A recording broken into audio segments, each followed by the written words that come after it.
കർത്താവ് നമുക്ക് വീണ്ടും ഒരു നല്ല അവസരം കൂടെ തന്നിരിക്കുകയാണ്. प्रभु ने हमको फिर से और एक अच्छा अवसर दिया है. നമ്മുടെ ഈ ഭൗമിക ജീവകാലം हमारा ये दुनिया का ये समय അടുത്ത യുഗത്തിലേക്കുള്ള അനുഗ്രഹിക്കപ്പെട്ട ഒരു ജീവിതത്തിന്റെ ഒരുക്കമാണ് ഇപ്പോൾ നമ്മളിൽ നടന്നുകൊണ്ടിരിക്കുന്നത്. आने वाले युग में जो महिमा का समय है, हम लोग जब रूपांतर होकर महिमा में होंगे, उस महिमा में कितने महिमा में हम जिएंगे, उसका तैयारी है अभी का यह समय जो प्रभु ने हमको दिया है. അത് പുതിയ നിയമത്തിൽ മാത്രമല്ല പഴയ നിയമത്തിലും അവർക്കൊരു പ്രത്യേകമായ ലക്ഷ്യമുണ്ടായിരുന്നു. तो वो सिर्फ केवल नए नियम में नहीं, पुराने नियम में भी अगर हम बाकी पढ़ेंगे तो वहां पर भी पुराने नियम के भाइयों को एक लक्ष्य था जीने के लिए. നമുക്ക് 58 സങ്കീർത്തനത്തിന്റെ 11 വാക്യത്തിന്റെ ആദ്യ ഭാഗം നമ്മൾ വായിക്കുമ്പോൾ भजन संगीता 58 उसका 11 वाक्य का शुरुआत में हम एक ऐसा भाग हम देखते हैं. तब मनुष्य कहने लगेंगे, निश्चय धर्मी के लिए फल है. നിശ്ചയമായിട്ട് ഒരു കാര്യമുണ്ട്, നീതിമാന് പ്രതിഫലമുണ്ട്. तो ये सचमुच ये है, निश्चय एक बात है कि धर्मी जन को फल है या प्रतिफल है. നീതിമാന് धर्मी जन को प्रतिफल है.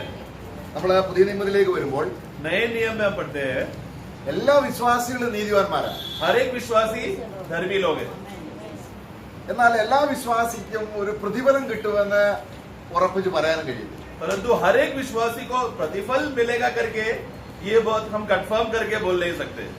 നമുക്ക് അവിടെ ചെല്ലാനുള്ള പാസ്പോർട്ടാണ് നമ്മൾ നീതിവാൻ എന്നുള്ളത്. हमें स्वर्ग में जाना और स्वर्ग में प्रवेश करना, उसका पासपोर्ट क्या है कि हम सब लोग धर्मी बन चुके हैं करके. നീതിവാന്മാരല്ലാത്തവർ ആരും സഭയിലില്ല. क्योंकि सच्चा मंडली, सच्चा कलीशा मतलब क्या है, वो धर्मियों से भरा हुआ है. धर्मी अगर नहीं है तो कलीशा का भाग ही नहीं है वो. അപ്പോൾ അവനെ നമ്മൾ കൈക്കൊള്ളുമ്പോൾ, കർത്താവായ യേശുവിനെ നമ്മൾ കൈക്കൊള്ളുമ്പോൾ ദൈവം നമ്മളെ നീതിവാന്മാരായി പ്രഖ്യാപിക്കുന്നു, നീതീകരിച്ചു. तो इसके लिए जब हम लोग प्रभु यीशु मसीह को स्वीकारते समय में स्वर्ग में पिता परमेश्वर क्या कहता है कि तू अभी पापी नहीं, तू धर्मी ठहराया जा चुका है, इसलिए अभी से तुम धर्मी लोग हो. അപ്പോൾ അടുത്ത യുഗത്തിൽ പ്രതിഫലമുള്ള നീതിവാന്മാരുമുണ്ട്, പ്രതിഫലമില്ലാത്ത നീതിവാന്മാരുമുണ്ട്. इसलिए आने वाले युग में जब धर्मी लोग स्वर्ग में प्रवेश करेंगे, ऐसा धर्मी लोग भी रहेंगे जिसको प्रतिफल मिलने वाला है, और एक ऐसा धर्मी लोग भी है जिसको प्रतिफल नहीं मिलेगा. അപ്പം പ്രതിഫലം അവിടെ വേണോ ഇല്ലയോ എന്ന് നമ്മൾ തന്നെ നിശ്ചയിക്കേണ്ട ഒരു കാര്യമാണ്. നമ്മുടെ ഒരു തെരഞ്ഞെടുപ്പ് ആവശ്യമാണ്. परंतु वहां पर जाकर प्रतिफल मिलना चाहिए कि नहीं, उसका निर्णय लेना, उसका चुनावट अभी का ये समय है. वो चुनावट का समय है ये अभी जीते समय में. നമ്മൾ വീണ്ടും ജനിക്കുവാൻ, നീതിവാന്മാരാകുവാൻ നമുക്കൊരു തെരഞ്ഞെടുപ്പില്ല. കാരണം ദൈവം നിശ്ചയിച്ചതാണ്. കാരണം മനുഷ്യന്റെ ഇഷ്ടത്താലല്ല, ജഡത്തിന്റെ ഇഷ്ടത്താലല്ല, ദൈവത്തിന്റെ ഇഷ്ടത്താലാണ് നമ്മൾ വീണ്ടും ജനിച്ചത്. अभी नया जन्म पाने के लिए या नया जन्म पाकर हम लोग जो धर्मी बन चुके हैं, वो धर्मी बनने के लिए हमको चुनावट हमारे पास था ही नहीं, क्योंकि हमारा इच्छा से नहीं हमारा नया जन्म हुआ. यूहन्ना का पुस्तक पहला अध्याय में हम क्या पढ़ते हैं, वो हमारा इच्छा नहीं, लहू का इच्छा नहीं, कोई मनुष्य का इच्छा नहीं, लेकिन परमेश्वर का इच्छा था, जिसके वजह से हमारा नया जन्म होकर हम धर्मी बन गए. അപ്പോൾ ഇന്ന് നമ്മൾ ജീവിക്കുന്ന ആ നിത്യജീവന്റെ ജീവിതത്തിൽ അത് പ്രതിഫലവും കൂടെ അടങ്ങിയ ഒരു പാക്കേജ് ആണ് ദൈവം ക്രമീകരിച്ചിരിക്കുന്നത്. तो परमेश्वर ने जब हमको अनंत काल का जीवन दिया, उस अनंत काल का जीवन जीते समय में हम जो अभी जो जिंदगी जी रहे हैं, उस जिंदगी में जीने के लिए जीवन का खासियत क्या है, प्रतिफल भी उसके साथ जोड़कर हमें जिंदगी जीने के लिए दिया है. നമ്മുടെ ജീവനായ ക്രിസ്തു, അപ്പൊ ക്രിസ്തുവിന്റെ ജീവനിൽ ജീവിക്കുമ്പോൾ അതിനകത്ത് പ്രതിഫലമുണ്ട്. तो हमारा जीवन जो मसीह है जब प्रकट होगा तो हम भी उसके साथ महिमा में प्रकट होंगे. बोलते समय में हमारा जीवन कौन है, प्रभु यीशु मसीह. तो प्रभु यीशु मसीह में ही हमारा प्रतिफल उसके साथ जुड़ा हुआ जीवन है हमें जिंदगी में जीने के लिए. അത് അടുത്ത യുഗത്തിലും പ്രതിഫലമുണ്ട്. ഇപ്പോൾ ആ ജീവനിൽ ജീവിക്കുമ്പോൾ തന്നെ ഒരു പ്രതിഫലമുണ്ട്, ഒരു ആനന്ദമുണ്ട്, ഒരു സന്തോഷമുണ്ട്. तो वो आने वाला युग में, अभी हम लोग मसीह का जीवन में जीते समय में खासियत क्या है, आने वाले युग में प्रतिफल तो मिलेगा ही, परंतु आज अभी जीते समय में भी उसमें प्रतिफल का एक खुशी, एक आनंद, एक उत्साह हमको मिलता है. അപ്പൊ കർത്താവിനെ ജീവനായിട്ട് പ്രാപിച്ചാലും നമ്മൾ നമ്മുടെ ജീവൻ കൊണ്ട് ജീവിക്കുമ്പോൾ പ്രതിഫലവുമില്ല, ഒരു സന്തോഷവും നമ്മുടെ ആ ജീവിതത്തിലില്ല. तो हमारा नया जन्म हो गया करके बोल रहे हैं, मसीह हमको मिल गया करके बोल रहे हैं, मसीह का जीवन हमारे अंदर आ गया बोलने के बाद भी जिंदगी जीते समय में, अपना जीवन जीते समय में हमारा स्वाभाविक मनुष्य का सामर्थ्य अगर अभी हम जीकर ऐसा जिंदगी जी रहे हैं, तो आने वाला युग में प्रतिफल भी नहीं मिलेगा, और अभी उसका प्रतिफल का जो परिणाम, जो खुशी और आनंद है, वो भी नहीं मिलेगा.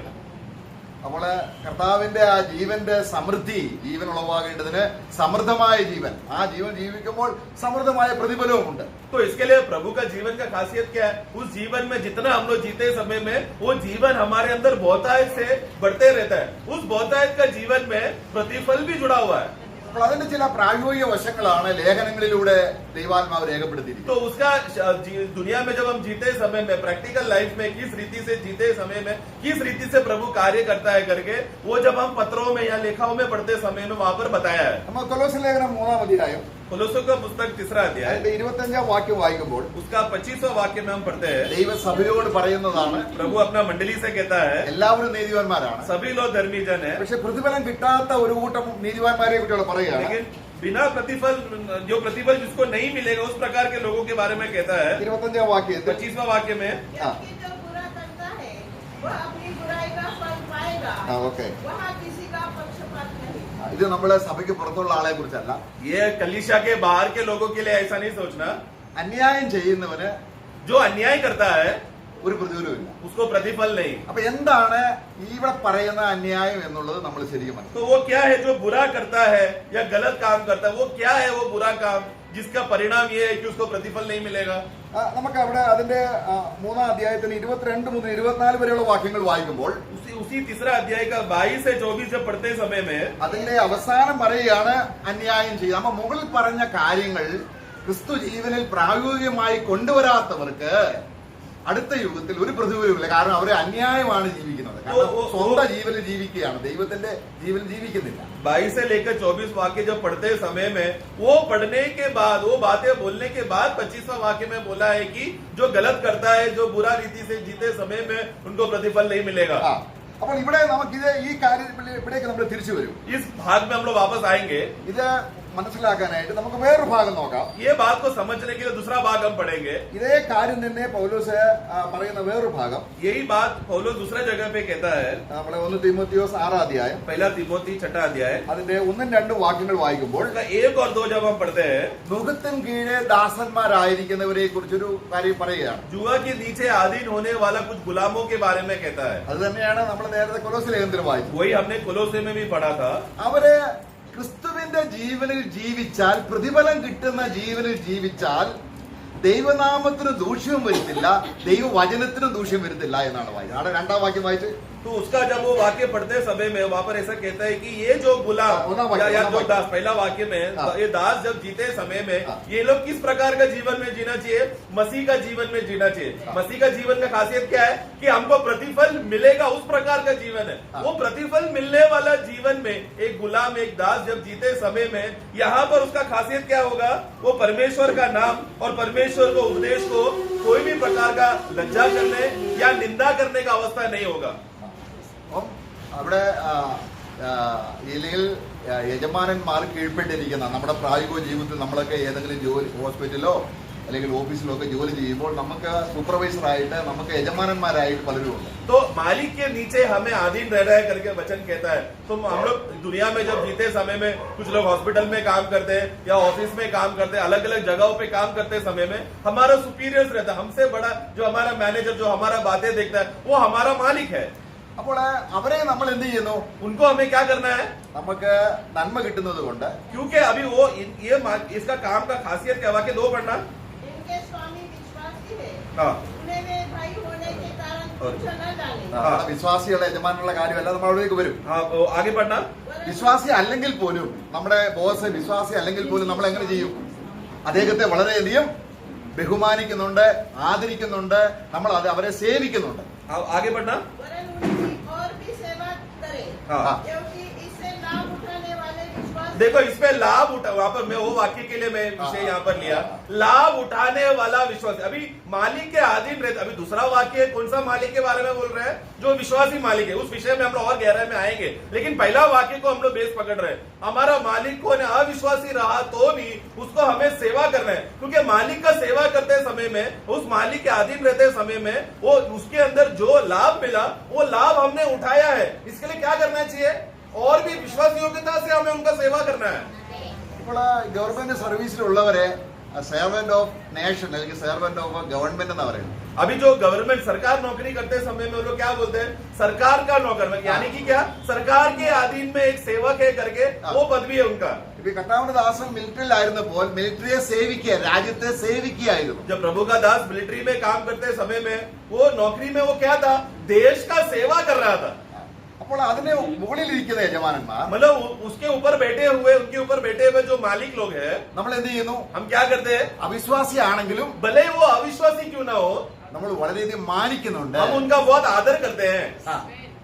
എന്നാൽ और നമ്മുടെ ഒറിജിനൽ യജമാനൻ ആരാണ്? हमारा असली मालिक कौन है? ആ യജമാനെ മാനിക്കാതെ उस असली ओरिजिनल जो हमारा असली मालिक, उनको आदर ना देते हुए ഈ യജമാനെ മാനിക്കുമ്പോൾ और दुनिया के मालिकों को अगर हम लोग आदर करेंगे നമ്മൾ എന്ത് ചെയ്യുന്നു? तो हम क्या कर रहे हैं, ദൈവനാമം ദുഷിക്കപ്പെടുന്നു. परमेश्वर का नाम का निंदा हो रहा है.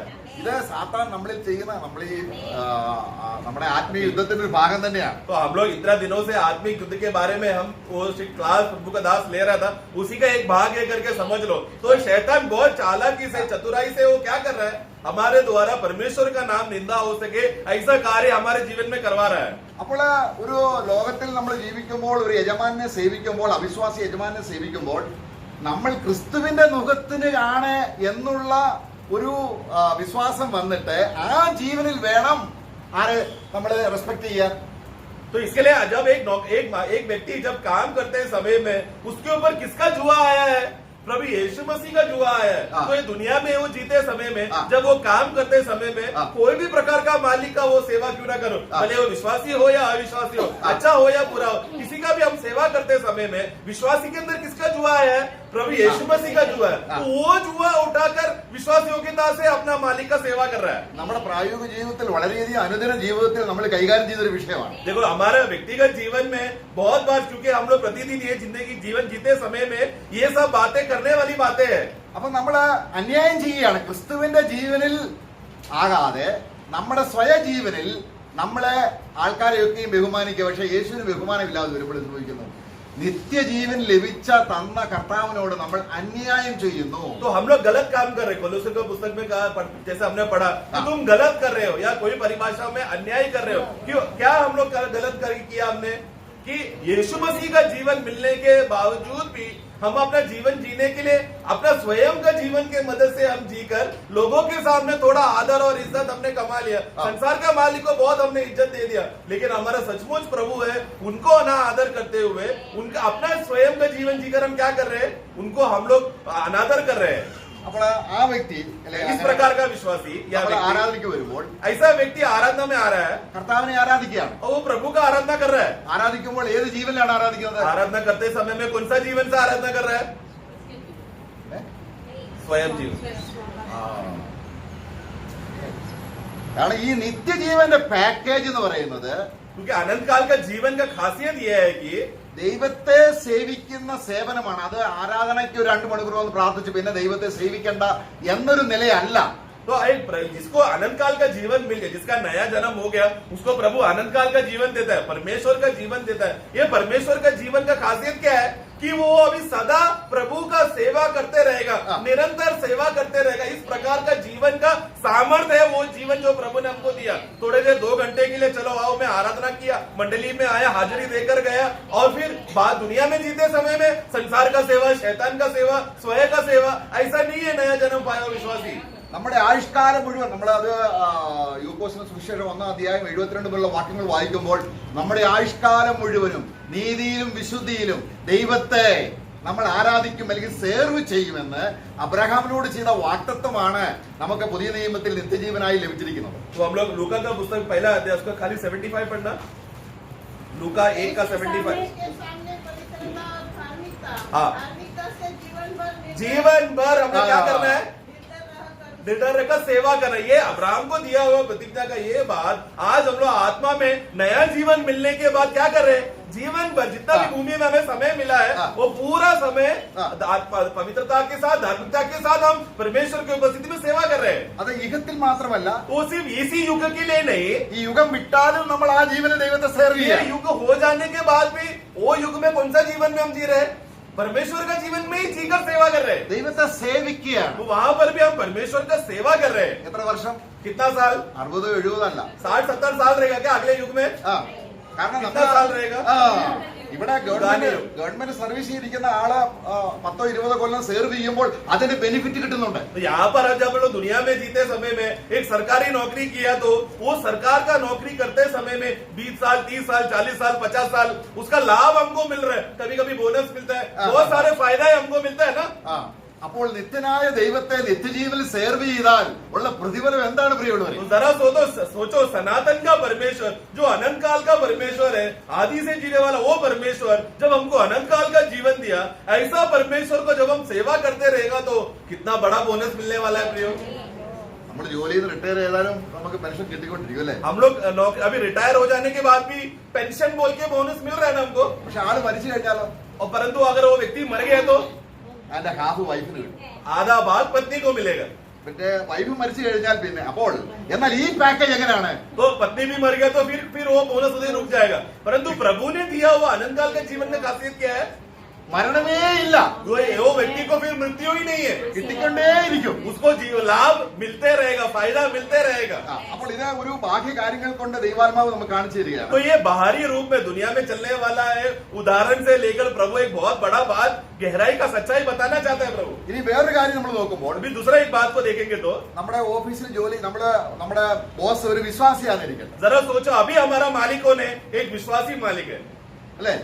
है ना। അപ്പം അവിശ്വാസികളായ ജോലിക്കാർ ഇദ്ദേഹത്തെ വളരെയധികം മാനിക്കും. तो जो अविश्वासी जो लोग रहते हैं वो लोग क्या करते हैं, वो विश्वासी मालिक काम करने वाला अविश्वासी है तो वो लोग बहुत आदर और इज्जत करते हैं ये मालिक को। പക്ഷെ വിശ്വാസിയായോണ്ടാ എന്റെ സഹോദരനായെന്ന് പറഞ്ഞ് എന്ത് ചെയ്യുന്നു? लेकिन विश्वासी दास क्या करेगा? मेरा मालिक विश्वासी है इसलिए चलता है कैसे भी काम करेगा बोलकर उसको अनादर कर रहा है, इज्जत नहीं दे रहा। അപ്പോഴും സ്വന്തം ജീവനിലാണ്. तो तभी भी वो क्या कर रहा है? अपना स्वयं के जीवन से भले हमारा मसीह में भाई हो लेकिन है मेरा मालिक बोलकर और भी अधिक विश्वास योग्यता से सेवा करना चाहिए था। അപ്പൊ അതുകൊണ്ട് ഈ ജീവനെ നമ്മൾ ഉപയോഗിക്കുമ്പോൾ तो इसीलिए ये हमारा जीवन हम कौन सा जीवन को इस्तेमाल कर रहे हैं हम देखना चाहिए। രണ്ട് യജമാനന്മാരെ ഒരുമിച്ച് സേവിക്കാൻ കഴിയത്തില്ല. कोई भी विश्वासी दो मालिकों को सेवा नहीं कर सकता। നമ്മള് ഈ ഭൂമിയിൽ നമ്മുടെ ബോസ് അവിശ്വാസി ആണെങ്കിൽ നമ്മൾ അദ്ദേഹത്തെ സേവ് ചെയ്യണം. तो यहाँ पर विषय यहाँ पर क्या है? देखो हम लोग जब इस दुनिया में जीते समय में हम लोग जिस कामकाज में रहते समय में जो हमारा मालिक भले ही वो अविश्वासी क्यों ना हो हम लोग को काम ईमानदारी से विश्वास योग्यता से हमें करना है। അത് കർത്താവിനെ വെളിപ്പെടുത്താൻ വേണ്ടിയാണ്. നമ്മൾ അത് കൊലോസ്യ ലേഖനത്തിലേക്ക് വരുമ്പോൾ വായിക്കുന്നുണ്ട്. तो कोलोसियों में जब पढ़ते समय में ये तुम लोग काम करने वाले हैं गुलाम लोग, तुम लोग जब काम करते समय में तुम लोग क्या कर रहे हो? प्रभु का जीवन को तुम लोग प्रकट कर रहे हो, इसके लिए तुम्हें विश्वास योग्यता से काम करना है। അപ്പൊ നമുക്ക് ബെനിഫിറ്റ് കിട്ടുന്നത് കൊണ്ട് तो क्योंकि हमको उसका लाभ मिल रहा है അതുകൊണ്ട് എന്ത് ചെയ്യണം? इसलिए क्या करना है? സേവിക്കണം. सेवा करना है। എന്നാൽ അത് എങ്ങനെയായിരിക്കണം? तो और कैसा होना चाहिए? ഇനി നമ്മുടെ കൊലോസ്യ ലേഖനത്തിലേക്ക് വരികയാണ്. वापस हम कोलोसियों में आते हैं। ദൃഷ്ടി സേവകളാലല്ല, बस दिखाने वाला सेवा नहीं होना चाहिए। അവിടെ നമ്മൾ അതിന്റെ കൊലോസ്യ ലേഖനത്തിൽ വീണ്ടും വരികയാണ്. तीसरा अध्याय में हम वापस पढ़ेंगे। അവിടെ എങ്ങനെയാണ് നമ്മൾ സേവിക്കേണ്ടതെന്നുണ്ട്. അവിടെ 22 പോലുള്ള വാക്യങ്ങൾ വായിക്കാം. 22 में पढ़ना 22। जो शरीर के अनुसार तुम्हारे स्वामी है हाँ। सब बातों में उनकी आज्ञा का पालन करो, हाँ। मनुष्य को प्रसन्न करने वाले के समान അതിന്റെ അർത്ഥം എന്താണ്? उसका मतलब क्या है? ഓഫീസിൽ വെറുതെ ഇരിക്കുകയാണ്. मतलब मैं ऑफिस में ऐसे ही बैठा हूँ, അപ്പോൾ ബോസ് വരുമ്പോഴേക്കും വേഗം എന്ത് ചെയ്യുന്നു? बहुत सामने से आ रहा देखकर मेरा मालिक सामने से आया देखकर तुरंत अभी क्या किया? टेबल पर थोड़ा हिला हिला कर लिखने का काम या काम कर रहा है, दिखाने वाला काम कर रहा है। നമ്മൾ അറിയാതെ എന്ത് ചെയ്യുന്നു? നമ്മൾ നമ്മുടെ സ്വന്തം ജീവൻ ഇപ്പൊ നമ്മുടെ സഭയിലാണെങ്കിൽ തന്നെയും हम लोग अनजाने में हम लोग क्या कर रहे हैं? हमारे स्वयं का जीवन स्वार्थ का जीवन से हम कर रहे हैं। यही स्वभाव जब हम मंडली में आते समय में कलीसिया में आते समय क्या करते हैं? എനിക്കൊരു അനുഭവം ഉണ്ടായിട്ടുണ്ട്. मेरे को एक अनुभव हुआ है। അതായത് എനിക്ക് എന്റെ ഒരു കൂട്ടുകാരൻ അദ്ദേഹം വിശ്വാസികൾ ആരെങ്കിലും വരുന്നു എന്ന് കാണുമ്പോൾ വേദപുസ്തകം വായിച്ചുകൊണ്ട് ഇങ്ങനെ അവരെ വരുന്നത് കാണുമ്പോൾ അദ്ദേഹം ബൈബിൾ വായിച്ചുകൊണ്ടിരിക്കുന്നു എന്ന് കാണിക്കും. तो मेरा एक दोस्त है वो प्रभु का सेवा करता है, उनका वो जब मंडली में बैठ के समय में जब कोई एक भाई अंदर आता है करके देखते हो तुरंत वो बाइबल खोलकर बैठ जाता है। तो आने वाला विश्वासी लोगों को क्या लग रहा है? प्रभु का दास बाइबल पढ़ रहा है। അപ്പോൾ വിശ്വാസികളും അങ്ങനെ. ഇപ്പൊ ദൈവദാസം വരുന്ന സമയമാണ്, तो विश्वासी लोग भी क्या करते हैं? प्रभु का दास अभी आने का टाइम हो गया है, അവൻ ടി വി ഒന്നും ചാലുമല്ല. तो घर में अभी टीवी चालू नहीं करेगा. നമ്മുടെ ദൈവദാസം വരുന്നതിന് ഒരു പ്രത്യേക ടൈം ഉണ്ടല്ലോ അല്ലേ? तो प्रभु का दास जब घर पे आ रहा है करके विजिटिंग के लिए आ रहा है, मालूम है तो एक टाइम रहता है. അപ്പൊ നമ്മൾ എന്ത് ചെയ്യും? हम क्या करते हैं? उस टाइम में हम क्या करते हैं? നിത്യജീവൻ അല്ല ഉപയോഗിക്കുന്നത്. तो हम लोग अभी अनंत काल का जीवन जो प्रभु ने हमारे अंदर दिया है, वो जीवन का इस्तेमाल नहीं कर रहे हम. സ്വർഗത്തിൽ നമുക്കൊരു യജമാനനുണ്ട്. കभी भी യജമാനനെയാണ് നമ്മൾ സേവിക്കുന്നത്. तो अभी भी स्वर्ग में जो हमारा असली मालिक है, वो देख रहा है. उस मालिक का हमें सेवा करना है, दिखाने के लिए नहीं कर रहे ആ. हम. അപ്പോൾ ഇങ്ങനെ നമ്മൾ ജീവിക്കുമ്പോൾ എന്ത് ചെയ്യും? നമ്മുടെ പ്രതിഫലം നഷ്ടമായി പോവുക. കാരണം നമ്മൾ ഉപയോഗിക്കുന്ന നിത്യജീവനല്ല. इस तरह का धोखा देने वाला जीवन या स्वयं को स्वार्थ का मदद का जीवन से जीते समय में हम लोग क्या कर रहे हैं? स्वर्ग में जो हमको प्रतिफल मिलने वाला था, वो सबको हम खो बैठ रहे हैं. അപ്പോൾ അതിന് അടുത്ത വാക്യം വായിക്കുകയാണ്. फिर अगला वाक्य हम पढ़ते हैं. നമ്മൾ ചെയ്യുന്നതൊക്കെയും इसलिए हम तुम जो भी करोगे क्या करना? मन की सच्चाई सीधाई हाँ. परमेश्वर से भय से करे. हमें आगे हाँ तुम करते हो हाँ. तन मन से करो. हाँ. यह समझकर कि मनुष्य के लिए नहीं परंतु प्रभु के लिए करते हो. मैं എന്നാൽ എന്ത് ചെയ്യും? എന്നാൽ और ഒരു फिर- കണ്ടീഷനാണ്. और शर्त है 24 വാക്യം 24. फिर 24 पढ़ना. क्योंकि तुम जानते हो हाँ. कि तुम्हें इसके बदले प्रभु से मिरास मिलेगी. हाँ. तुम प्रभु मसीह की सेवा करते ആ हो. നോക്കുക. അപ്പൊ നമ്മൾ എവിടെയാണ്, ആരെയാണ് സേവിക്കുന്നത്? तो हम किसका सेवा कर रहे हैं? प्रभु यीशु का. ഇതാണ് നമുക്ക് നീതിമാന്റെ പ്രതിഫലം. ये एक धर्मी जन का प्रतिफल.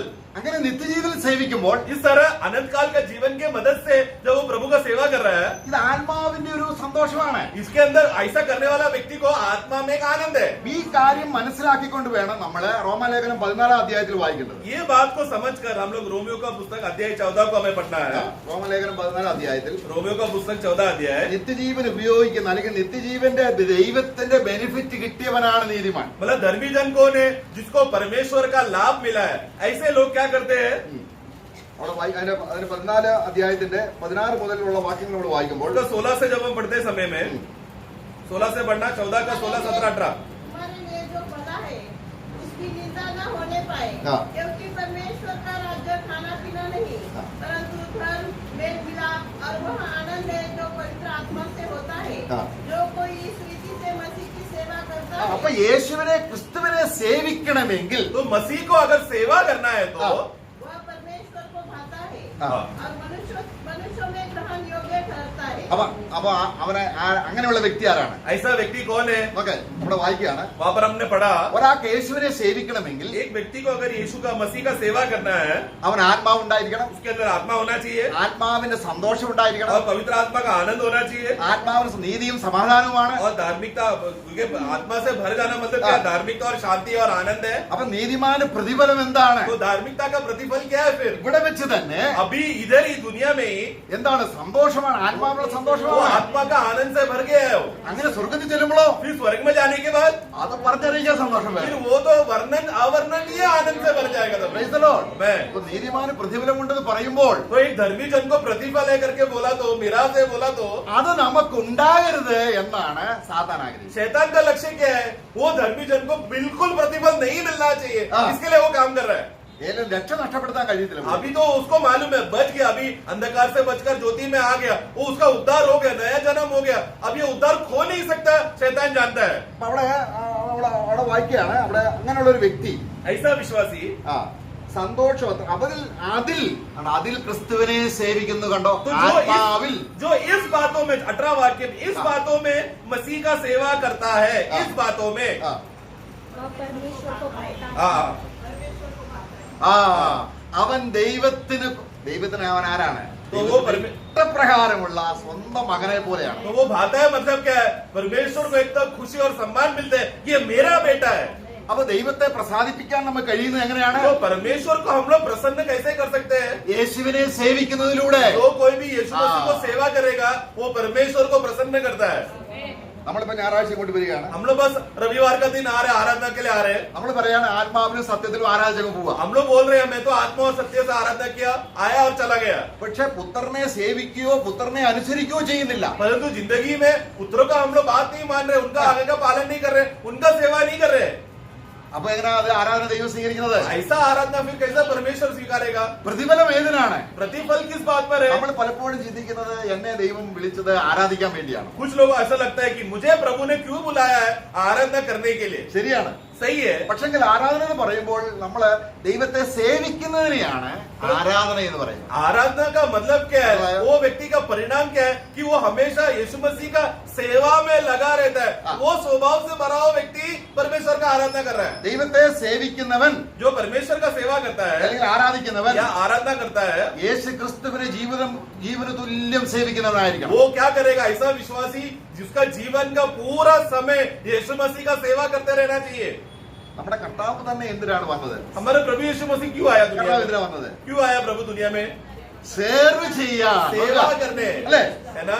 സേർവ് ചെയ്യാൻ. सेवा करने. എന്നിട്ട് എന്ത് ചെയ്യണം? फिर क्या करना है? നമ്മൾ മർക്കോസിന്റെ സുവിശേഷം 10-ാം അധ്യായം 45-ാം വാക്യം. मरकोस 10 का 45 में हम पढ़ते हैं. मनुष्य का पुत्र इसलिए नहीं आया हाँ। कि उसकी सेवा टहल की जाए, हाँ। पर इसलिए आया कि आप सेवा टहल करें, हाँ। बहुतों की छुड़ौती के लिए अपना प्राण. बस, ആ കേട്ടോ, അവന്റെ ജീവനെ കൊടുക്കാനും. ताकि अपना जीवन को देने के അപ്പോൾ लिए. ഈ ജീവന്റെ പ്രത്യേകത, യേശുവിന്റെ ജീവന്റെ പ്രത്യേകത, അത് സേർവിംഗ് മൈൻഡ് ഉള്ള ലൈഫാണ്. तो यीशु मसीह का जीवन का खासियत क्या है? मसीह का जीवन में किस बात में भरा हुआ है? उसका मनोभावना, उनका मनोभावना हमेशा सेवा करते रहना, ऐसा मनोभावना में है यीशु का जीवन. അതില് ഡംബില്ല, അഹങ്കാരമില്ല, उसमें अहंकार नहीं है, തന്നിഷ്ടമില്ല, स्वयं इच्छा नहीं है, അതിന്റേതായ വഴിയില്ല, खुद का रास्ता नहीं है, അനുസരണത്തിന്റെ വഴിയാണ്, सिर्फ आज्ञा पालन करने का रास्ता है, കീഴ്പ്പെടുന്ന ജീവനാണ്. अपने आप को समर्पण करने का जीवन है. അപ്പൊ ആ ജീവനിൽ പ്രതിഫലവും കൂടെ അടങ്ങിയിട്ടുണ്ട്. उस जीवन में प्रतिफल भी जुड़ा हुआ है. അത് എങ്ങനെ എവിടെ ഉപയോഗിച്ചാലും, और वो ये जीवन को किधर भी कैसे भी जब इस्तेमाल करते हैं, ഓഫീസിലാണെങ്കിലും ऑफिस में हो, വഴിയാത്രയിലാണെങ്കിലും यात्रा करते समय में हो, ഉടനെ മിനിറ്റ് വെച്ച് പ്രതിഫലം അവിടെ കൂടിക്കൊണ്ടിരിക്കുകയാണ്. वो प्रभु का जीवन को जब इस्तेमाल करते समय में एक मिनट हम क्या कर रहे हैं? स्वर्ग में प्रतिफल को जमा कर रहे हैं हम.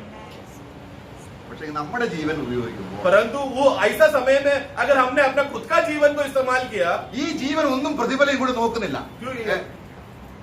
അപ്പൊ ഈ യേശു ക്രിസ്തു ഒരാളെ സ്നേഹിച്ചാൽ, आगे तो प्रभु का जीवन का खासियत क्या है? वो कभी भी अपने प्रतिफल पाने के लिए नहीं सेवा करता है. अभी यीशु मसीह किसी को सेवा मदद करने जाएगा, ഇനി എന്നോട് മിണ്ടിയിട്ടേ ഞാൻ പുള്ളിയോട് മിണ്ടത്തുള്ളൂ എന്ന് പറയുന്നില്ല. ആ ജീവൻ എന്ന് പറഞ്ഞാൽ കൃത്യമായി സ്നേഹിച്ചുകൊണ്ടേയിരിക്കും. यीशु मसीह का जीवन का खासियत क्या है? वो भाई सामने आकर पहले मुझसे बात करेगा तो ही मैं बात करूंगा, ऐसा नहीं है प्रभु का जीवन. प्रभु का जीवन क्या है? निरंतर 24 घंटे भाइयों को सेवा करना, प्रेम करते रहना, भाइयों के लिए सेवा होना, वो है यीशु मसीह का मनोभावना. ഇരുട്ടില്ല, उनमें अंधकार बिल्कुल नहीं है, ആരോടും പകയില്ല, किसी को नफरत नहीं करता, അത് ആരുടെയും ദോഷം കണ്ടുപിടിക്കുന്നില്ല. किसी का बुराई को खोज के ढूंढता नहीं है. देखो उसने ऐसा किया चुप के काम नहीं करता. അത് വല്ലപ്പോഴും ഉള്ളൊരു ജീവിതമല്ല, वो कभी कभी जीने वाला जिंदगी नहीं है, നിരന്തരം ജീവിക്കുകയാണ്. निरंतर जी रहा है वो जीवन. ഓ, praise the Lord. प्रभु की स्तुति हो. നമുക്ക് പ്രതിഫലമുള്ള ജീവൻ ഏതാണ്? हमें प्रतिफल का जीवन का खासियत क्या है? കർത്താവിനെ സേവിക്കുകയാണ് നമ്മൾ. हम लोग रोज प्रभु का सेवा कर रहे हैं. അപ്പൊ നമ്മള് പൗലോസ് പറയാണ്, पौलुस कहता है, ഞാൻ എന്റെ ആത്മാവിൽ ആരാധിക്കുന്നു എന്നാണ് പല ട്രാൻസ്ലേഷൻ കേട്ടിട്ടില്ല. നമ്മൾ റോമലേഖനം അതിന്റെ 1-ാം അധ്യായം 10-ാം വാക്യം വായിക്കുമ്പോൾ पहला अध्याय 10 में आत्मा में मैं आराधना करता हूँ, ऐसा कुछ परिभाषाओं में लिखा है. അവിടെ സേർവെന്നാണ്, സേവിക്കുക എന്നാണ്. എന്റെ ആത്മാവിൽ ഞാൻ സേവിക്കുന്ന उसका नौ पढ़ना. परमेश्वर की सेवा में अपने हाँ, ओके. हाँ, हिंदी सेवा में में आत्मा में, ये करेक्ट परिभाषा है. आत्मा में मैं सेवा कर रहा हूँ. അപ്പോൾ പരിശുദ്ധാത്മാവ് നമ്മളെ സഹായിക്കുന്നത് നമ്മുടെ പഴയ ജീവനെ അല്ല. तो पवित्र आत्मा जब हमारे अंदर आकर कार्य करते समय में हमारा पुराना जीवन, पुराने मनुष्यत्व का स्वभाव को उत्तेजना करने के लिए, उसको मदद करने के लिए नहीं आ रहा है. നമ്മുടെ ആത്മാവ് ദൈവത്തെ സേവിക്കുമ്പോൾ, कि हम जब अपने मनुष्य आत्मा में प्रभु का सेवा करते समय में, നമ്മളെ ഫിലിപ്പി ലേഖനം 3:3 വായിക്കുന്നത്, फिलिपियों 3:3 में हम क्या पढ़ते हैं? ദൈവത്തിന്റെ ആത്മാവ് കൊണ്ട് ആരാധിക്കുക. അവിടെ ആരാധന എന്നാണ്, സർവീസ്, സേവിക്കുക എന്നല്ല. वहां पर अगर जो व्यक्ति अपने आत्मा में अधीन होकर पवित्र आत्मा में जीते समय में वो क्या कर रहा है? परमेश्वर को आत्मा में, पवित्र आत्मा की मदद से परमेश्वर का आराधना कर रहा है. നോക്കുക, उधर शब्द देखना, उधर फिलिपियों को पुस्तक 3 अध्याय में परमेश्वर का आराधना कर रहा है पवित्र आत्मा की मदद से. അപ്പം ആത്മാവ് കൊണ്ട് ക്രിസ്തുവിനെ സേവിക്കാത്ത ഒരു വ്യക്തി, मतलब जो व्यक्ति अपना व्यक्तिगत जीवन में पवित्र आत्मा की मदद से अपना मनुष्य आत्मा में यीशु मसीह का सेवा नहीं कर रहा, എങ്ങനെയാണ് പരിശുദ്ധാത്മാവിൽ പിതാവിനെ ആരാധിക്കാൻ तो पवित्र आत्मा की मदद से कैसा वो परमेश्वर का आराधना कर सकता है? दोनों में फर्क समझा? किसका सेवा कर रहे हैं और किसको आराधना कर रहे हैं? നമ്മൾ ആരെയാണ് സേവിക്കുന്നത്? हम किसका सेवा कर रहे हैं? ദൈവത്തെയാണ് നമ്മൾ അതിനകത്ത് तो उसमें വേർതിരിക്കുന്നത്. हाँ वो दोनों में भेदभाव, ऐसा फर्क ऐसा नहीं है। मसीह का सेवा में प्रभु का ही पिता का ही सेवा है। ആ. നമ്മുടെ തീമോത്തിയോസിന്റെ 2 തീമോത്തിയോസ് दूसरा तिमोथी 1:3 വാക്യം വായിക്കുമ്പോൾ 1:3 में हम पढ़ते हैं, നിർമ്മല മനസ്സാക്ഷി, അതാണ് സേവിക്കുകയാണ് ദൈവത്തെ, അല്ലെങ്കിൽ അവിടെ മനസ്സാക്ഷി എന്നാണ് പറയുന്നത്, അത് പടേങ്കെ? മനുഷ്യ ആത്മാവിനെയാണ്. जिस परमेश्वर की सेवा में अपने बाप दादा की रीति पर शुद्ध विवेक से कर देखो शुद्ध विवेक से कर रहे हो, मतलब क्या वो आत्मा के बारे में बोल रहा ആ. है, मनुष्य आत्मा। എന്റെ മനസ്സാക്ഷിയിൽ അല്ലെങ്കിൽ എന്റെ ആ വിവേകത്തിൽ ഞാൻ കർത്താവിനെ എന്ത് ചെയ്യുന്നു? मेरा സേവിക്കുന്നു. मेरा विवेक में मैं क्या कर रहा हूँ? प्रभु का मैं सेवा कर रहा हूँ।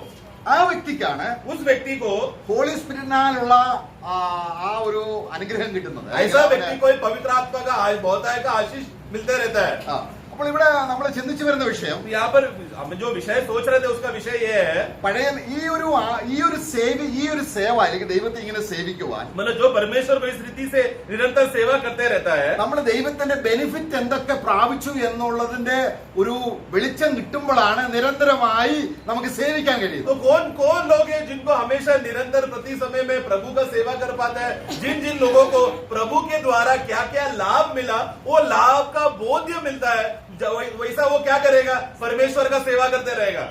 ഒരാളിൽ നമുക്ക് ബെനിഫിറ്റ് കിട്ടിക്കൊണ്ടേ ഇരിക്കുന്നെങ്കിൽ സേവിക്കുന്നതിന് തടസ്സമില്ല. एक व्यक्ति की ओर से सामने से निरंतर मुझे लाभ मिलते जा रहा है, ऐसा व्यक्ति का सेवा करने के लिए रुकावट नहीं होता। അപ്പോൾ നമ്മൾ പഴയ നിയമത്തിലേക്ക് നോക്കുമ്പോൾ पुराने नियम में देखेंगे तो യോശുവയുടെ ജീവചരിത്രത്തിന്റെ അവസാനം യോശുവ വരികയാണ്. योशुआ का वो अपना जीवन का समय का अंतिम समय में आ गया। അവിടെ योशुआ का पुस्तक में യോശുവയുടെ പുസ്തകം 24 അധ്യായം, उसका 24वां अध्याय, അദ്ദേഹം ഏകദേശം ഫെയർവെൽ സർവീസ് നടത്തുകയാണ്. അവിടെ യാത്രയയപ്പാണ്. താൻ ഏകദേശം പ്രായമൊക്കെ ആയി, ഇനി തനിക്ക് അധികം നാളില്ല. അപ്പോൾ എല്ലാ ഇസ്രായേൽ മക്കളെ അദ്ദേഹം കൂട്ടിവരുത്തി. तो उसका उम्र का अंतिम समय में आ गया, तो इसलिए अंतिम बार सभी भाइयों को मिलकर हाँ। वो एक आखिरी बार का एक सभा वहां पर कर रहा है। അത് നമ്മളെ വീട്ടിൽ പോയി വായിക്കണം. वो हम लोग घर पे जाकर वो पूरा पढ़ लेना। എല്ലാവരെയും കൂട്ടിവരുത്തുകയാണ്. वो सभी अधिकारियों को, प्रधानों को वो एकत्र किया। എന്തെല്ലാം നന്മകൾ നിങ്ങൾക്ക് തന്നു, അതുകൊണ്ട് നിങ്ങൾ യഹോവയെ സേവിക്കണമെന്നാണ് അദ്ദേഹത്തിന്റെ പ്രസംഗത്തിന്റെ അവസാനം. तो वो सारे अध्यक्षों को और सभी सरपंचों को, 12 गोत्र का सरपंच और अध्यक्षों को बुलाकर वो क्या बोलना चाहता है कि जो जो बातों में यहोवा परमेश्वर का लाभ तुमको मिला, क्या क्या फायदा मिला, वो बात में तुम लोग यहोवा परमेश्वर का आराधना करना। ആദ്യം അപ്പനെ തുടങ്ങുകയാണ്. तो सबसे पहला पिता से, उनका पूर्वज पिता से शुरू कर रहे हैं। ആരാണ്? कौन है? അബ്രഹാം. अब्राहम। അബ്രഹാം എങ്ങനെയായിരുന്നു? अब्राहम कैसा था? पहला വിഗ്രഹാരാധിയായിരുന്നു. एक मूर्ति पूजक था। അപ്പോൾ ആ തലമുറയെ കൊണ്ടുവരുവാൻ ദൈവം ആദ്യം അബ്രഹാമിനെ അനുഗ്രഹിച്ച് തൊട്ട് തുടങ്ങുകയാണ്. तो इसराइल करके वंश को, उसका पीढ़ी को लाने के लिए शुरुआत किससे किया? अब्राहम का आशीष को वहां पर बता रहा है। അവിടെ ഈ ഇസ്രായേൽ മക്കൾക്ക് ഒരു പിതൃത്വം കണ്ടെത്തുകയാണ്. मतलब हाँ, ये इसराइली लोगों को एक पितृत्व का जीवन, उनका सच्चा पिता कौन है, वो जीवन का रिश्ता का आरंभ शुरू किया वहां। അത് എത്രയും വലിയ അനുഗ്രഹമാണെന്നറിയാം. कितना बड़ा आशीष की बात है। എന്നിട്ട് ഈ അബ്രഹാമിനെ ദൈവം യൂഫ്രട്ടീസ് നദി കടത്തി ദൈവത്തിന്റെ മകനാക്കി. और फिर परमेश्वर ने अब्राहम को फ्रेट नदी पार कराने के बाद अब्राहम परमेश्वर का संतान हो गया। പിന്നെന്ത് ചെയ്തു ദൈവം? फिर परमेश्वर ने क्या किया? ഇസാക്കിനെ കൊടുത്തു. उसको इसहाक दिया। പിന്നെ ദേശം കൊടുക്കുകയാണ്. फिर उसको देश दे रहा है। എന്നിട്ട് ഇവരെന്ത് ചെയ്തു? फिर ये लोग क्या किया? അപ്പോൾ നിങ്ങൾ വായിക്കുമ്പോൾ അറിയാം, ഇസ്രായേൽ ദേശത്തേക്ക് പോവുകയാണ്. वो 24 का शुरुआत से पढ़ते समय में देखो, फिर वो लोग मिस्र देश में गए। അവരെ വീണ്ടെടുക്കുകയാണ്. फिर वहां से उनको छुटकारा दे रहा है। ഇങ്ങനെ അനവധി നന്മകൾ ദൈവത്തിൽ നിന്നുള്ള ബെനിഫിറ്റുകൾ ചൊരിഞ്ഞുകൊണ്ടേയിരുന്നു. इस तरह परमेश्वर की ओर से एक एक लाभ का बातें इसराइली लोगों को मिलते जा रहा था। കാരണം ദൈവത്തെ സേവിക്കാനുള്ള വഴി കാണിച്ചു കൊടുക്കുകയാണ്. तो वो लोग परमेश्वर को तुम लोग किस रीति से सेवा करना चाहिए, उसका रास्ता वहां पर बता रहा है। ദൈവം ഭയങ്കര ക്രൂരനാണ്. परमेश्वर बहुत कठोर है। ദൈവത്തെ സേവിച്ചില്ലെങ്കിൽ ദൈവം കൊന്നുകളയും. परमेश्वर का तुम सेवा नहीं करो तो परमेश्वर तुझे न्याय देकर मार डालेगा। അങ്ങനെ ഭയപ്പെടുത്തുന്ന ഒരു ദൈവത്തെ അല്ല, ऐसा डराने वाला परमेश्वर का सेवा करो करके ऐसा डरा कर नहीं किया। സ്നേഹം കനിഞ്ഞൊഴുകുന്ന ഒരു ദൈവത്തെ വെളിപ്പെടുത്തിയിട്ട് പറയുകയാണ്. मतलब प्रेम का धारा तुम्हारे लिए खोला हुआ है, उतना तुमसे प्रेम करता है, वो प्रेम का एक एक बातें बताकर बोल रहा है, इस यहोवा परमेश्वर का तुम सेवा करो। എന്നിട്ട് ഈ ദൈവം എന്ത് ചെയ്തു? फिर ये परमेश्वर ने क्या നിങ്ങളെ किया? മരുഭൂമിയിൽ നടത്തി, तुमको जंगल में, मरुभूमि में चलाया, നിങ്ങൾക്ക് ആഹാരം തന്നു, तुमको भोजन दिया, വെള്ളം തന്നു. पानी दिया। എന്നിട്ട് എന്ത് ചെയ്തു? फिर क्या किया? നിങ്ങളെ ചെങ്കടയിൽ കൊണ്ടുവന്നു. तुमको लाल समुद्र के पास लेकर आया। ആ ചെങ്കടൽ എങ്ങനെ നടക്കും? परंतु पार कैसा करेंगे?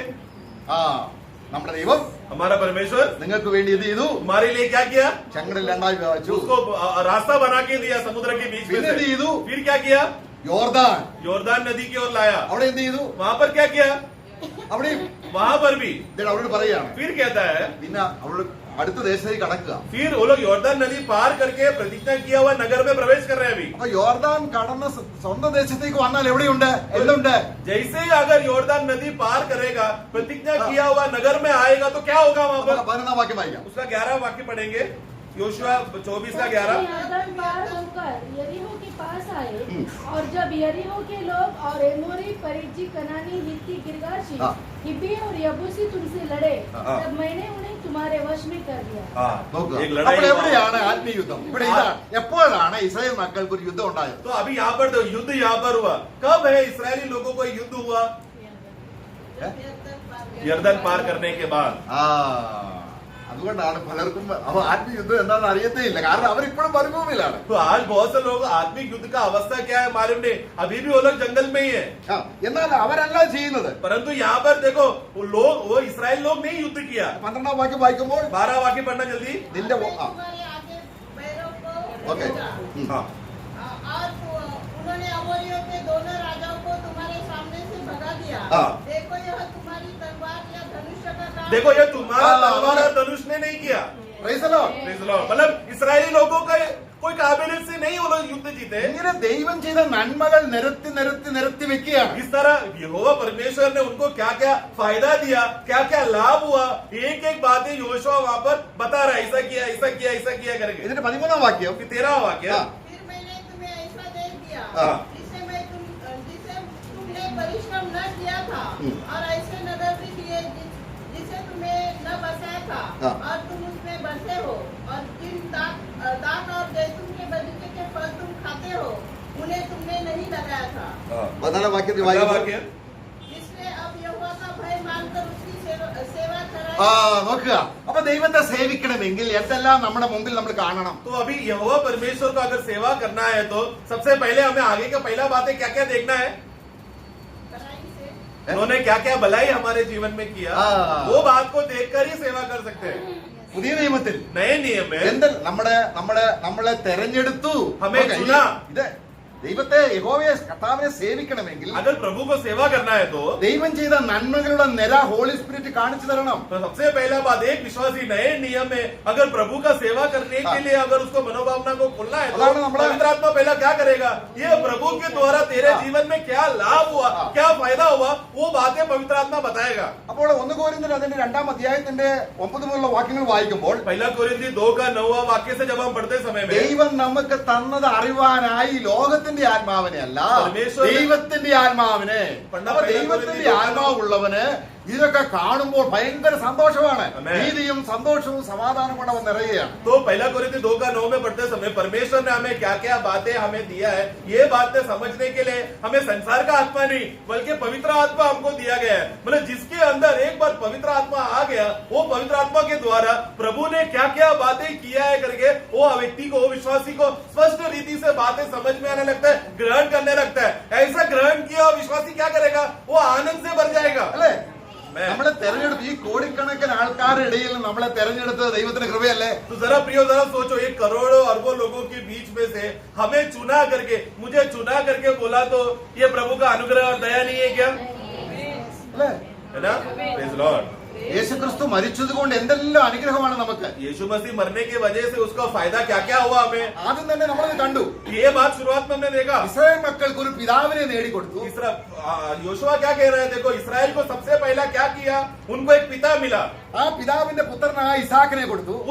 उसका पिता जो अब्राहम है उनको एक पुत्र दिया, इसहाक दिया. എന്നിട്ട് ഈ അബ്രഹാം തനിക്കുള്ളതെല്ലാം ഇസാക്കിന് കൊടുത്തു. और फिर अब्राहम के पास जो भी था वो सब कुछ इसहाक को दे दिया. ഇതാണ് ക്രിസ്തു ചെയ്തത്. यही तो मसीह ने किया ना. ആദ്യം നമുക്ക് അബ്ബാ പിതാവ് എന്ന് വിളിക്കുന്ന പിതാവിനെ നമുക്ക് തന്നു. सबसे पहला हम लोग एक परमेश्वर को अब्बा पिता पुकार सके, ऐसा परमेश्वर हमें एक दिया. അപ്പൊ നമുക്കൊരു പിതാവുണ്ട്. इसका मतलब अभी यीशु मसीह के द्वारा हमें एक पिता है. ആ പിതാവ് തനിക്കുള്ളതെല്ലാം പുത്രന് കൊടുത്തു. और वो स्वर्गीय पिता ने क्या किया, उनका जो भी कुछ था अपना एकलौता पुत्र यीशु मसीह को दिया. പുത്രൻ എന്തെല്ലാം ഉണ്ടാവും നമുക്കാണ്. अभी वो पुत्र का जो भी कुछ है वो हम लोग सहपुत्र में हमें भी मिले. പുത്രനെങ്കിലോ അവകാശികളാണ്. अगर तुम लोग पुत्र है तो मिरास के भी हकदार है. അങ്ങനെയാണ് ഇപ്പൊ യേശുവിനെ സേവിക്കുന്നതിന് എന്താണ്? तो ऐसा है तो फिर ये प्रभु यीशु मसीह का सेवा करने के लिए क्या रुकावट है.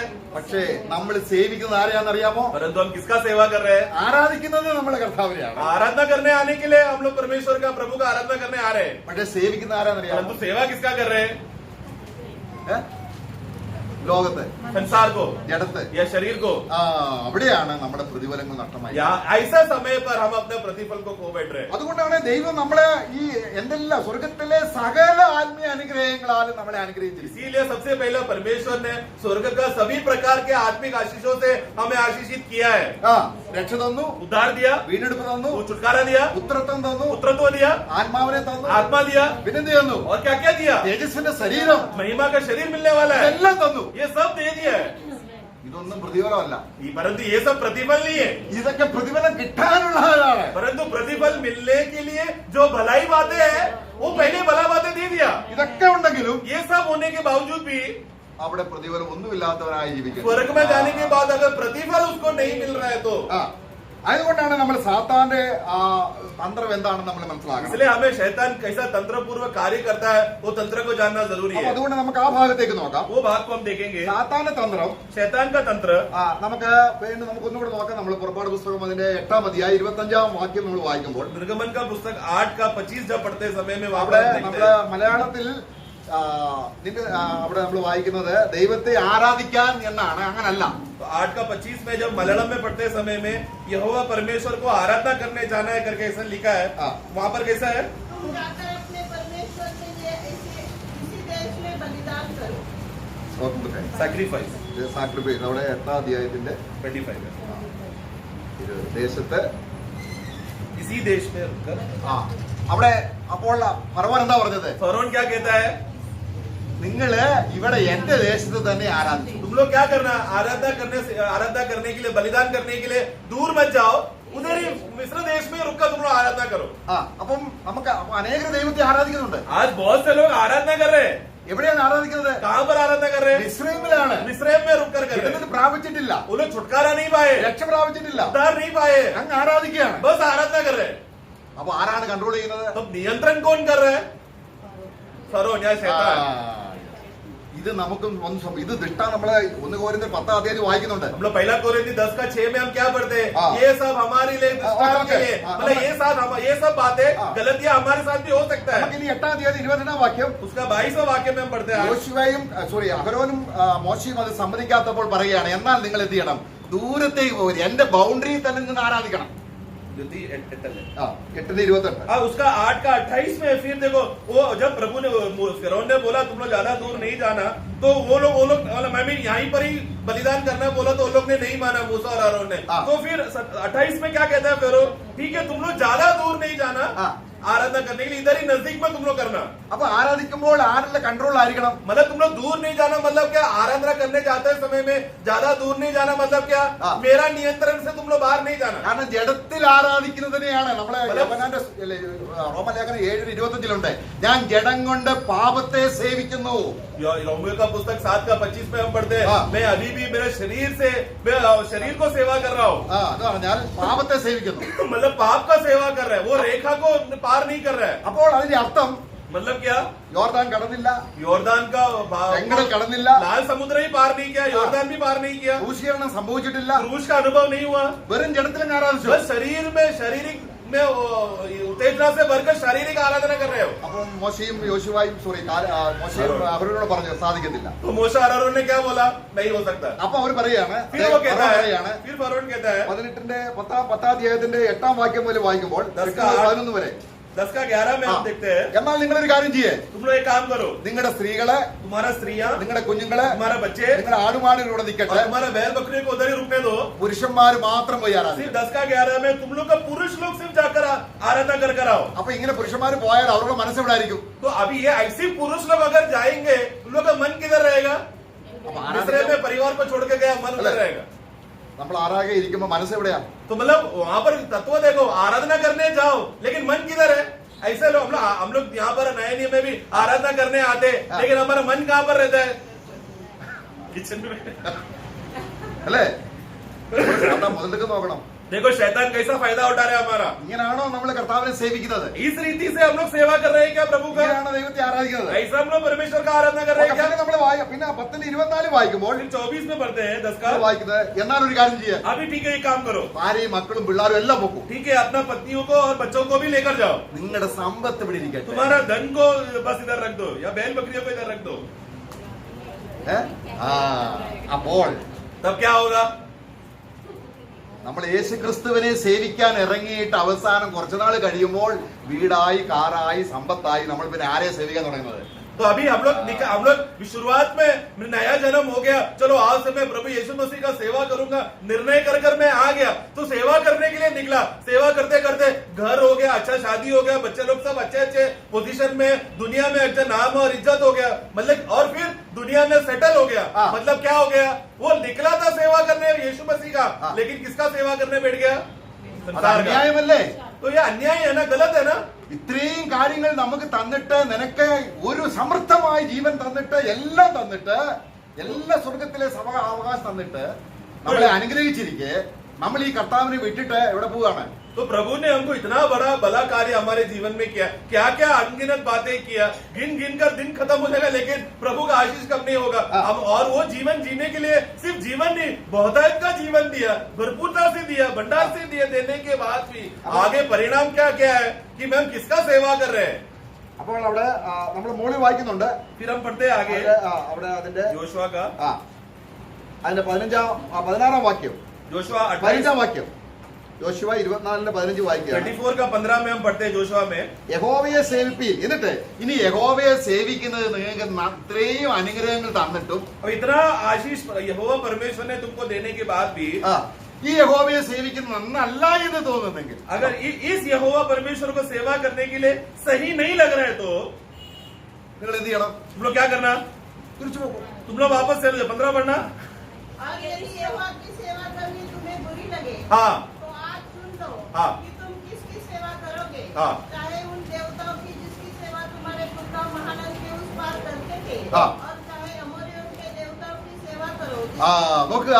അപ്പോൾ കർത്താവിനെ സേവിക്കണമെങ്കിൽ നമ്മൾ നല്ലൊരു തെരഞ്ഞെടുപ്പ് ആവശ്യമാണ്. इसके लिए प्रभु को अगर पूरे मन से सेवा करना है तो सबसे पहला चुन लो करके बोला, मतलब अच्छा एक चुनावट होना जरूरी है। നീതിമാനാകാൻ നമ്മൾ തെരഞ്ഞെടുത്തതല്ല കർത്താവ്. धर्मी होने के लिए हमने प्रभु को कभी चुना नहीं, ഈ അനുഗ്രഹങ്ങളെല്ലാം കർത്താവ് നമ്മളെ തെരഞ്ഞെടുത്തത് കൊണ്ട് കിട്ടുന്നത്. बल्कि और ये सब आशीष है, स्वर्ग का सारा आशीष है हमको मुफ्त में कब मिला? जब प्रभु ने हमको चुनकर उद्धार दिया तब। എല്ലാം സൗജന്യമല്ലേ? सब मुफ्त में दिया ना प्रभु ने, हमसे कोई शर्त रखा गया?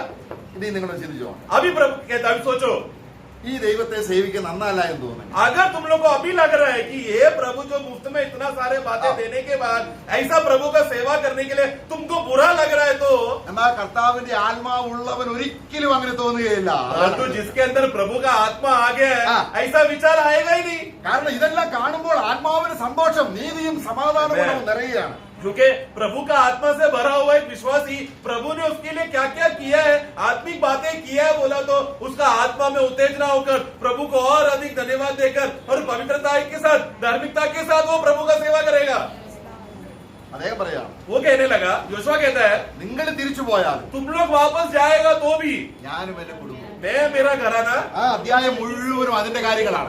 वो अध्याय पूरा योशुआ यहोवा ही परमेश्वर का ही मैं सेवा करूंगा कारण बता रहा है। തന്റെ ജീവിതം അവസാനിക്കുന്നതിന് മുൻപേ उसका जीवन का अंत होने से पहले അതിന്റെ 22ാം വാക്യം വായിക്കുമ്പോൾ उसका 22वां वाक्य पढ़ते समय में यहोशू ने लोगों से कहा, तुम आप ही अपने साक्षी हो कि तुमने यहोवा की सेवा करनी चुन ली है।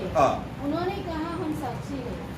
ഓക്കെ, അതിന്റെ സാക്ഷികളാണ് നിങ്ങൾ, तुम लोग उसके गवाह हो, तुम लोग खुद एक गवाह हो, അല്ലേ? है ना? അതുകൊണ്ടാണ് നമ്മൾ പുതിയ നിയമത്തിൽ വായിക്കുന്നത്. इसलिए हम लोग नए नियम में पढ़ते हैं, നമ്മളെ കർത്താവ് യോഹന്നാൻ 20 പറയുന്നു, यूहन्ना का सुसमाचार 20वां अध्याय में हम पढ़ते हैं, നിങ്ങൾ ഇതിന്റെ സാക്ഷികളാണ്. तुम लोग इसके गवाह हो ദൈവം അയച്ച പരിശുദ്ധാത്മാവും സാക്ഷികളാണ്. और पवित्र आत्मा के द्वारा तुम लोग भेजे गए उससे तुम इसके गवाह हो। ദൈവം നമ്മളെ അനുഗ്രഹിച്ചതിന്റെ പട്ടികയെ കുറിച്ച് നമുക്ക് തന്നെ അറിയത്തില്ലെങ്കിൽ പിന്നെ എങ്ങനെയാണ് ഈ കർത്താവിനെ സേവിക്കാൻ കഴിയുന്നത്? तो प्रभु ने हमको जो जिस बात के लिए भेजा है, जिसके लिए पवित्र आत्मा देकर हमें सेवा के लिए भेजने के लिए क्या क्या बातें हमको दिया है, वो बात का जानकारी हमको नहीं मालूम तो गवाही कैसे बन सकते हैं? गवाही नहीं हो रहा है तो सेवा कैसे करेंगे? നമ്മൾ അറിയണം. इसलिए हमें जानना है। എന്താണ് അറിയേണ്ടത്? क्या जानना है? ഈ പിതാവിനെയും പുത്രനെയും അറിയണം. അതാണ് ആദ്യം തന്നെ അബ്രഹാമിനെ കൊടുത്തു, അബ്രഹാമിൽ നിന്ന് ഇസാക്കിനെ കൊടുത്തു. ഇതുപോലെ ഏകസത്യദൈവമായ നിന്നെയും നീ അയച്ച ക്രിസ്തുവിനെയും അറിയുന്നുവെങ്കിൽ അതിന്റെ അനുഗ്രഹം എത്ര ശ്രേഷ്ഠമാണ്. നമ്മൾ പിന്നെയും അറിഞ്ഞുകൊണ്ടിരിക്കുകയാണ്. इसलिए हमें जानना है हमारा पिता कौन है और उन्होंने अपने पुत्रों को बेचकर क्या कार्य किया, मतलब पिता और पुत्रों को जानना है. जैसा योशुआ ने पहला अब्राहम के बारे में बताया, उस अब्राहम के वाचा का संतान इसहाक के बारे में कहा, उसी रीति से नए नियम में जीवित है परमेश्वर ने अपने पुत्र को यीशु मसीह को दिया. ये जानना ही अनंत काल का जीवन है. ഇത് വായിച്ചിട്ട് നമ്മൾ വീണ്ടും ഒരിക്കൽ കൂടെ നമ്മൾ കൊലോസ്യ ലേഖനം വായിക്കാം. अभी वापस हम आते हैं कोलोसे का पुस्तक में, അതിന്റെ 3-ാം അധ്യായം तीसरा अध्याय 22 മുതൽ 24 വരെ വാക്യം വായിക്കാം. इसका 22 से 24 हम पढ़ते हैं. അപ്പൊ എവിടെയാണ് എന്താണ് അന്യായം എന്ന് നമുക്ക് മനസ്സിലാവും. तो अभी बुरा क्या है या अन्याय क्या किया करके हम वहाँ पर पढ़ेंगे तो समझ में आएगा. हे सेवकों, जो शरीर के अनुसार तुम्हारे स्वामी है, सब बातों में उनकी आज्ञा का पालन करो. मनुष्यों को प्रसन्न करने वालों के समान दिखाने के लिए नहीं, परंतु मन की सीधाई और परमेश्वर के भय से जो कुछ तुम करते हो तन मन से करो, यह समझकर कि मनुष्यों के लिए नहीं परंतु प्रभु के भय रखते हो, क्योंकि तुम जानते हो कि तुम्हें इसके बदले प्रभु से मिराज मिलेगी. तुम प्रभु मसीह की सेवा करते हो. अच्छे से पढ़ना. क्योंकि जो बुरा करता है वह अपनी बुराई का फल पाएगा. हाँ, तो वो बुराई करता है, मतलब जो बुराई कर रहा है मतलब क्या, अन्याय कर रहा है. मतलब ऊपर का भला बातें को देखकर वो प्रभु का सेवा नहीं कर रहा है. वो प्रभु का सेवा नहीं कर रहा है. वो क्या कर रहा है, वो बुरा कर रहा है, परमेश्वर के साथ अन्याय कर रहा है. वो അതാണ് പ്രതിഫലം കിട്ടാത്ത നീതിമാൻ. ऐसे लोग कौन है? धर्मी लोग तो है लेकिन प्रतिफल नहीं मिलेगा. ഇവിടെയും ആത്മാവിൽ ഒരു സന്തോഷമില്ല. यहाँ पर भी ऐसे लोगों के अंदर भी आत्मा का कोई आनंद नहीं है. ആകെ വാടിയ മുഖത്തോടെ एकदम मुरझाया हुआ चेहरे से आते हैं, നമ്മൾ दुख का चेहरे से आते हैं. അനുഗ്രഹത്തിന്റെ ഉടമ്പടി കയ്യിലുണ്ട്. आशीष का भंडार का जो वाचा का किताब हाथ में हम लेके घूमते हैं. നമ്മളെ അനുഗ്രഹിച്ചതിന്റെ അനുഗ്രഹം കാണുന്തോറും കൂടുതൽ കൂടുതൽ സേവിക്കും. प्रियो, हमें प्रभु ने जिस रीति से हमें आशीष किया है वो बातें देख लिया, ये एक बड़ी आशीष है. वो आशीष जितना देखते रहेगा उतना ज्यादा सेवा करते रहेंगे. Praise the Lord. प्रभु की स्तुति हो. നമ്മുടെ ദൈവം എത്ര നല്ല ദൈവം. हमारा प्रभु कितना भला है. ആ ദൈവത്തെ നമുക്ക് സേവിക്കാം. इसलिए आओ उस प्रभु का हम सेवा करें. प्रभु का सहायता.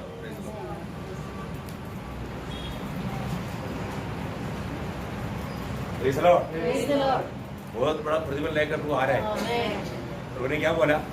प्रकाश की 22 का 12 में लिखा है, हर एक का काम के अनुसार मेरे पास है ना. कितना अनोखा बात है. आज भी हमने देखा आत्मीय लड़ाई किस रीति में होता है.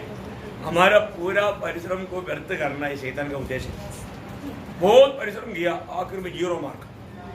कई बच्चे लोग है ना पूरा पेज भर करके लिख देता है, आखिर में टीचर ने एक अड्डा दिया, बड़ा अड्डा बहुत लिखा, आखिर में टीचर लोग बैठे क्योंकि आखिर में इतना परिश्रम पूरा व्यर्थ हो गया क्योंकि वो नियमानुसार नहीं था. रफरी विसल मारा फिर भी गोल मारा. गिरेगा नहीं गिरेगा. कितनी बार ऐसा रफरी ने विसल मारा है ना. प्रियो, बहुत बड़ी बात है. हम लोग मतलब प्रभु को पाया, इसका मतलब आज ये आनंद जीवन में जीने का अर्थ वास्तव में क्या है? यीशु मसीह जीना है ना. हमारा कामों का प्रतिफल है क्या? हमारा कामों का कुछ भी प्रतिफल नहीं. फिर यीशु मसीह जो काम किया उसका प्रतिफल है. यीशु मसीह हमारे जीवन में नहीं, मसीह हमारा आनंद जीवन पाया. वो आनंद जीवन बोलेगा तो कौन है? यीशु मसीह है ना. पहले 5 अध्याय का 11-12 वचन आपको याद है ना. मतलब वो जीवन कहाँ पर है? मसीह में है. हमारे पॉकेट में है क्या? नहीं. इसका मतलब मसीह को जीने वाला लोग प्रतिफल पाएगा. इसका मतलब क्या है? यीशु मसीह जो काम किया उसका प्रतिफल है. कितना काम किया प्रभु ने आज के दिन में. आज का दिन में 24 घंटा मतलब दिन का 12 घंटा है ना. हमने किसके साथ काम किया? इसका मतलब आपने ड्यूटी भी किया, अभी देखा ना, ड्यूटी भी किया प्रभु के लिए. यही बहुत बड़ी बात है प्रिय. और आपने ड्यूटी भी किया, प्रभु को महिमा दिया तो आपको प्रतिफल है. Praise the Lord. अरे तो जैसा अभी देखा ना, और मैं सोच रहा था कि प्रभु का दास ने कैसे बोला कि कहीं काम किया होगा जरूर, मतलब ऑफिस, क्योंकि बॉस जब आएगा ओ तू क्या काम कर रहे? बाप रे बहुत काम है. दिखावा. बॉस आने के टाइम पर वही कर काम.